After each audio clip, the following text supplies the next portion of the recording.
Good morning, students. I am going to talk about factors affecting disinfection in this presentation. In last lecture, uh, we discussed about introduction to disinfectants and antiseptics. So, disinfectants or antiseptics are the chemical agents which are mainly used to prevent the microbial growth. The disinfectants are mainly applied onto inanimate objects like non-living things, and antiseptics are applied onto animate objects like living things. So these are interrelated concepts. After that, we studied about chemical classification of disinfectants with their mode of action. So disinfectants are mainly used against the prevention of growth of microorganisms or killing of these microorganisms. So it is the destruction or removal of microorganisms in vegetative state, not in the spore state. So these disinfectants are active against the vegetative cells, not the endospores. They do not kill all the microorganisms, but they reduce the number of microorganisms to the level which will be which will not be harmful to the human health. Alcohols, phenols, quaternary ammonium compounds, then various mercury compounds, then metals likewise are commonly used disinfectants in that the commercial preparations are Dettol, Lysol as well as Cylon. So all these disinfectants play very important role while prevention of infection.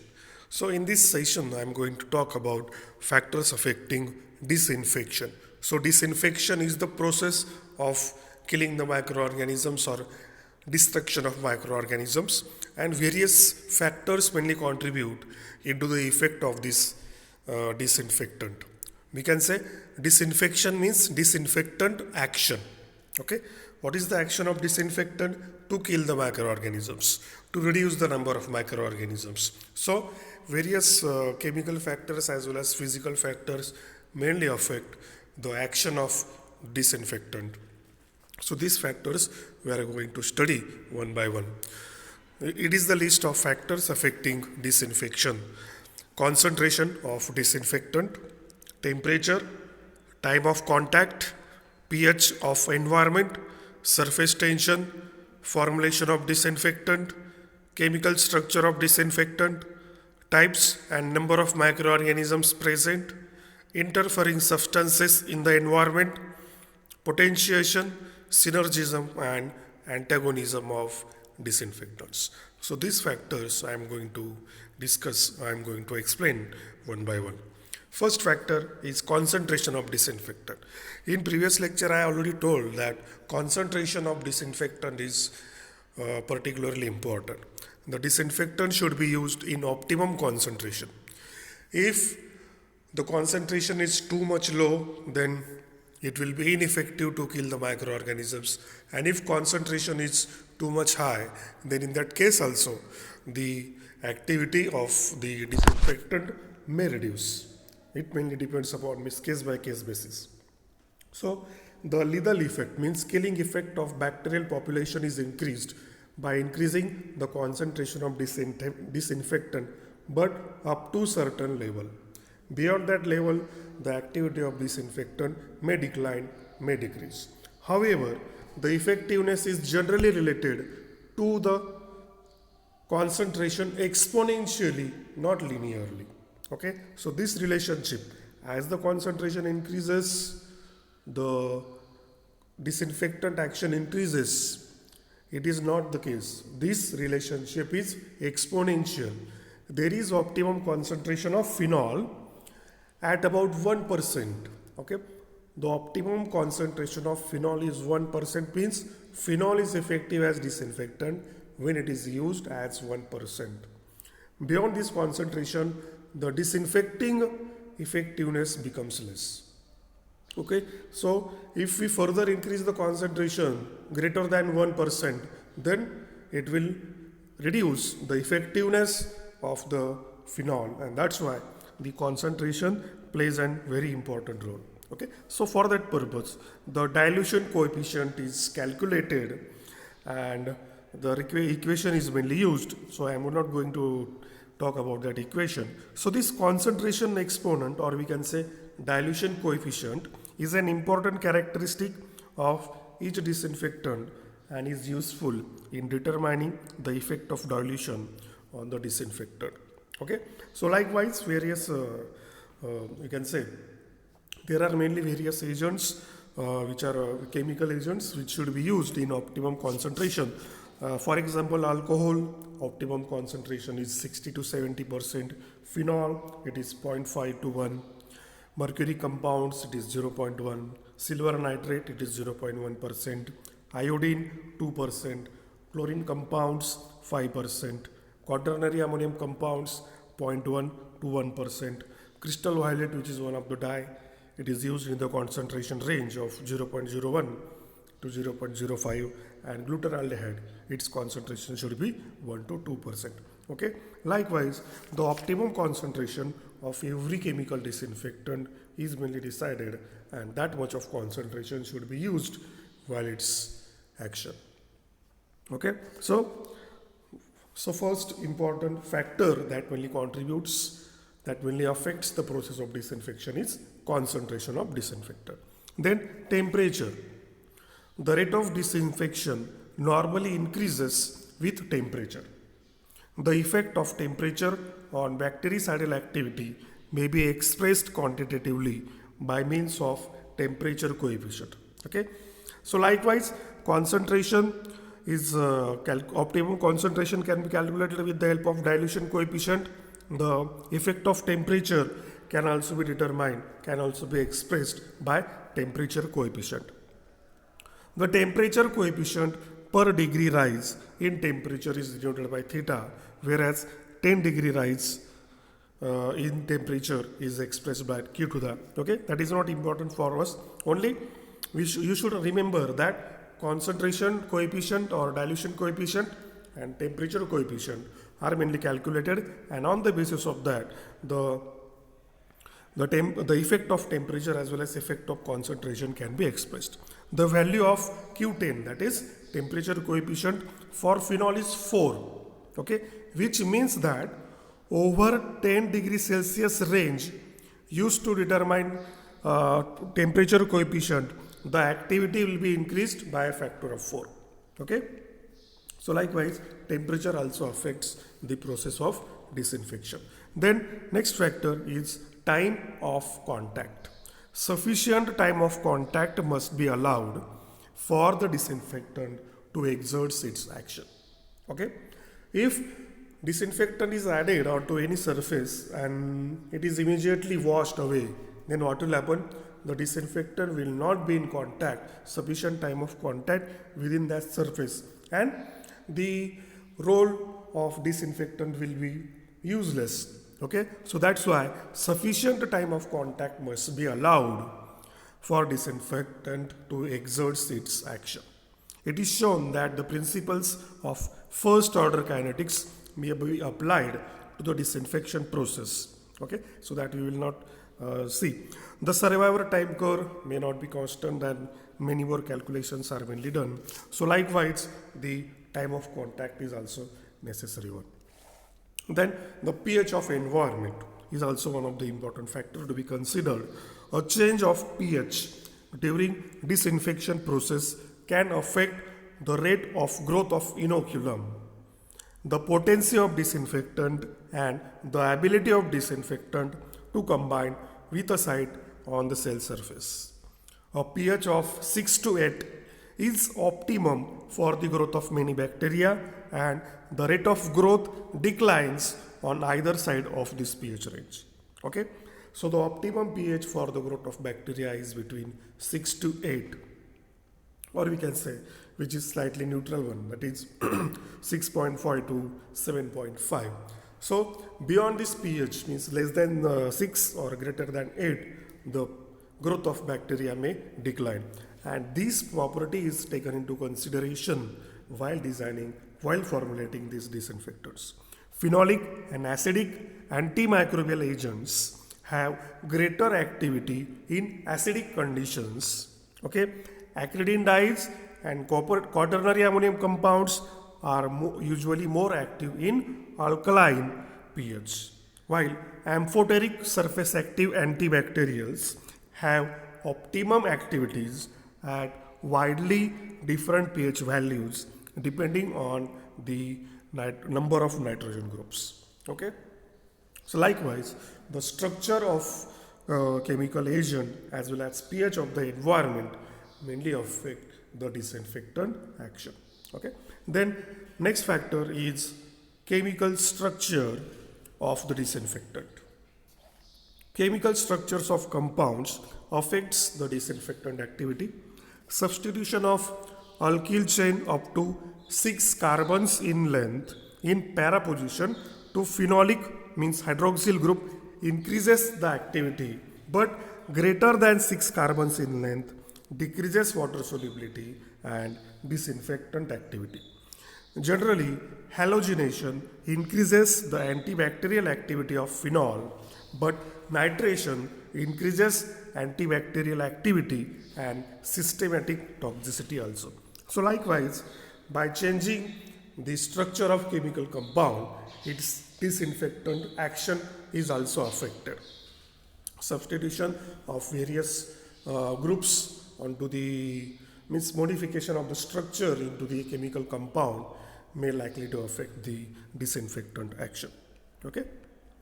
Then next factor is types and number of microorganisms present. The efficiency of disinfection greatly depends on the nature and number of contaminating microorganisms and especially on the presence or absence of bacterial spores. It can be seen that most vegetative bacteria, with the exceptions of acid-fast bacilli, are rapidly killed by most chemical disinfectants. Bacterial spores are difficult to destroy, but some of the disinfectants, for example, aldehyde, are sporicidal. Aldehydes and halogens, together with beta-propiolactone, are most effective virucides. Mycobacterium tuberculosis and other acid-fast bacilli are fairly resistant to many aqueous bactericides, but are susceptible to iodine, formaldehyde, alcohol, and phenolic compounds. So, as the number of microorganisms present are more, then what will happen? It will take more time for the disinfectant to exert its action. Okay, and there are certain types of species which are resistant to the action of particular disinfectant.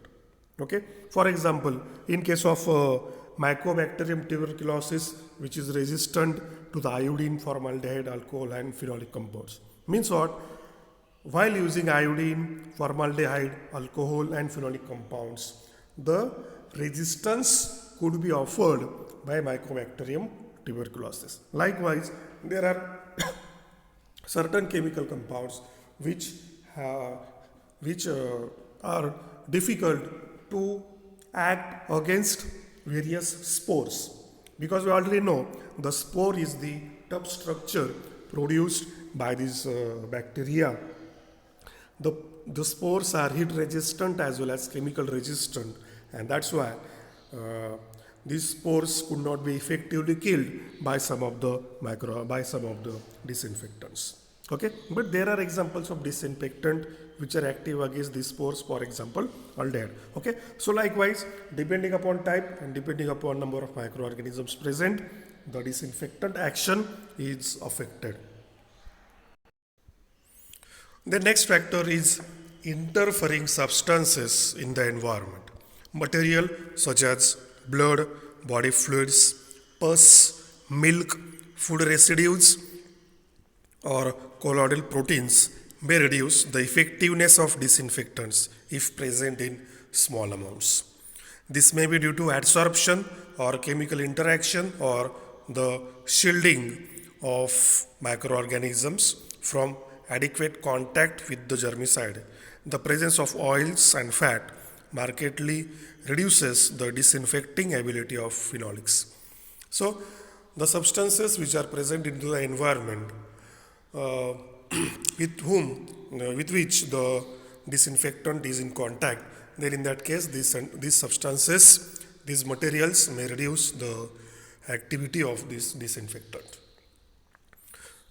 Blood, body fluids, okay, milk.